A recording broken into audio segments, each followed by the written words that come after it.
Hey everyone, happy Tuesday, and it is snowing in Edmonton. I'm just looking outside and we are seeing winter weather. It actually happened by January 9th. Last week when I was doing our first update, it was still above zero, which is very, very atypical of Edmonton weather.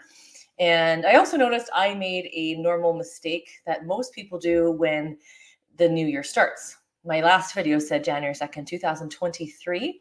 Forgot that we needed to change the year. So indeed, that was 2024, not 2023.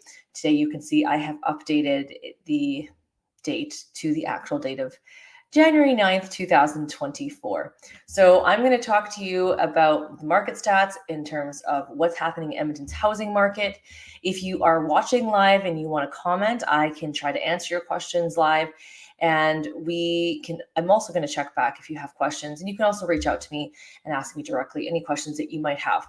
Now, we are an Edmonton-based single family focused channel. And so you're going to see statistics on single family homes in Edmonton, not condos. We do not do condos here. I don't specialize or focus on them.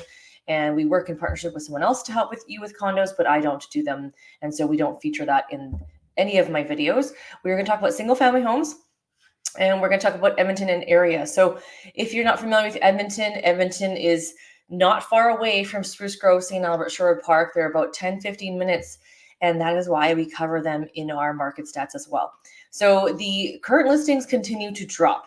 Now, this is a little bit unnerving because as soon as we hit under 2,000 listings, this is very low. It give you some context. When I was doing these updates a couple of years ago, when it was really busy, and we were all locked down, it was around 3,000. And we are now sitting at 1,884 active listings for single family. We were just at 1,917 the week before. And so you see it's continued to drop. Now, normally it's not an alarming number to see it go down in general because January is a slower month for listings. It is colder. We have seen some warmer temperatures, but it hasn't made our housing market and active listings go up by any means. It's not like it's increasing by a whole lot. But the alarming thing that I want to point out is the fact that, yes, the listings are really low. And over the last 6 months, a year, when we've been normalizing, the demand wasn't as high as it was a few years ago. So it didn't give us a complete seller's market. It was more balanced because people were more hesitant to actually buy due to the interest rates or fear or whatever the case may be. Now we've been hearing a lot of people talk about, hey, when the interest rates go down, the rates go down, your house prices are going to go up because there's more people that are going to buy. And though that on paper may be true, I really caution you to make decisions based on such high fear emotion. You want to sit down and figure out what is your exact situation and what makes sense. Now, I've talked to some people who don't live in Alberta and are looking at Alberta like many other people to move to Edmonton. Now, if you've never been here before, I would highly recommend you come here first before deciding to buy a house. Sometimes I know you think just buying a house here is going to solve your problems because you can buy a home versus in Vancouver and Toronto where you can't afford something. But living here is very different. Living in Edmonton, Alberta is very different than living in Vancouver. So the house is more affordable, but you may not like the lifestyle here. So it's snowing here. This is normal weather, but -20. We're going to hit about -35 by the end of this week. That's normal for January. So you got to figure out if you're okay with dealing with that. Kids are still going to school. The buses are still running. You're still expected to go to work. So you got to think about that when you're looking at moving here. Now let's go back to the stats. In St. Albert, Sherwood Park, Spruce Grove, and Beaumont, all areas that are surrounding Edmonton. If you take a look on Google Maps, they're not far.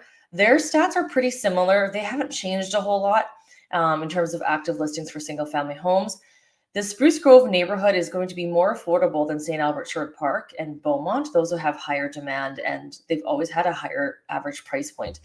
So pending sales in terms of how many deals went pending. Like last week, I told you there were some really low numbers because that would have been during the Christmas break.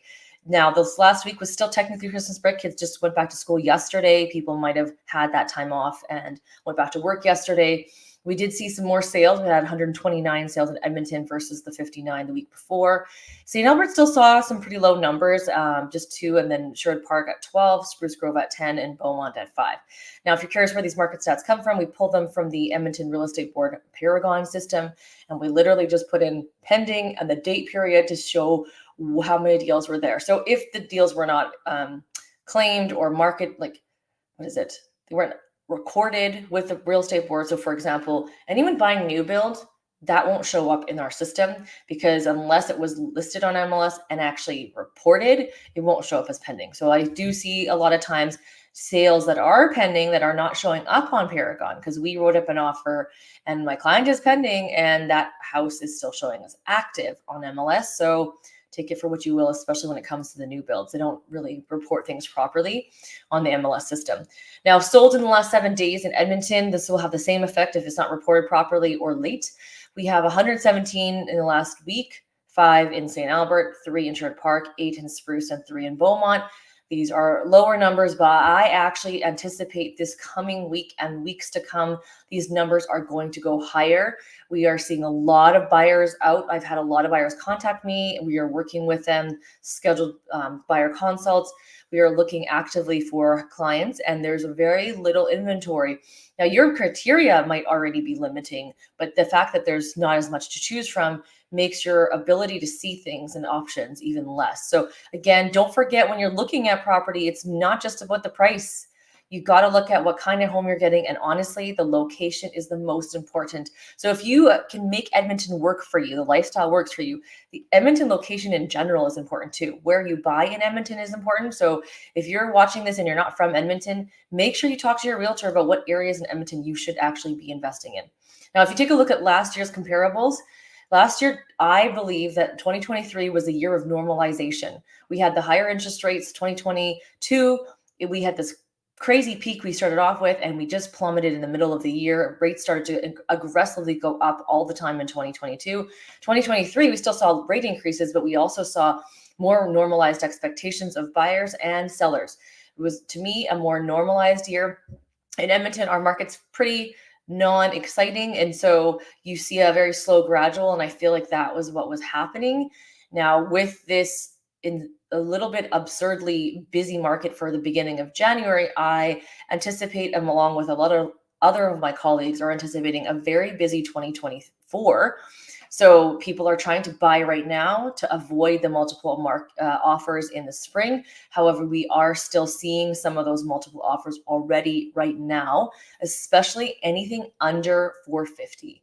So if you're looking for something under 450, you have to be, if it's a good deal, you got to move on it. Don't wait too long because it could be gone as well.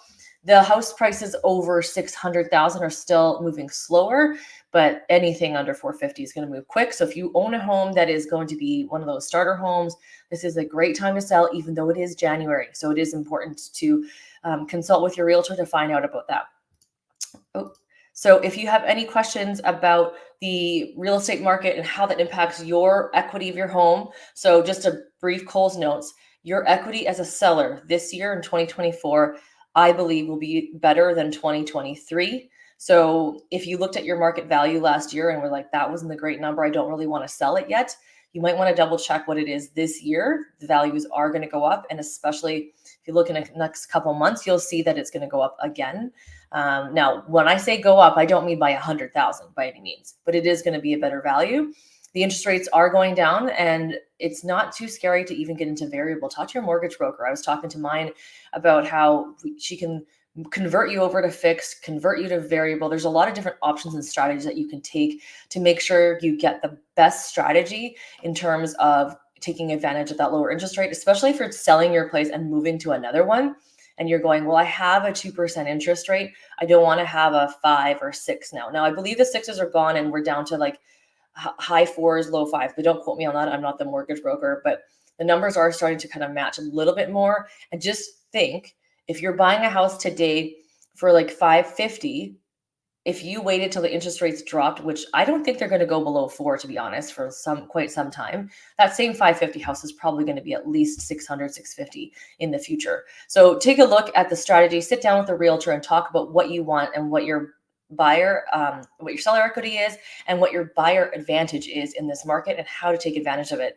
There are still offers happening on the new build world. So if you're buying new, there's still deals to be had right now in January. When the builders start to get overconfident, I say that with love, but when they do, the prices change. They don't negotiate and they start to go up. So we'll talk to you next Tuesday. And I have a market stats video coming up this Friday on the live monthly December market stats and how it did in the entire year of 2023.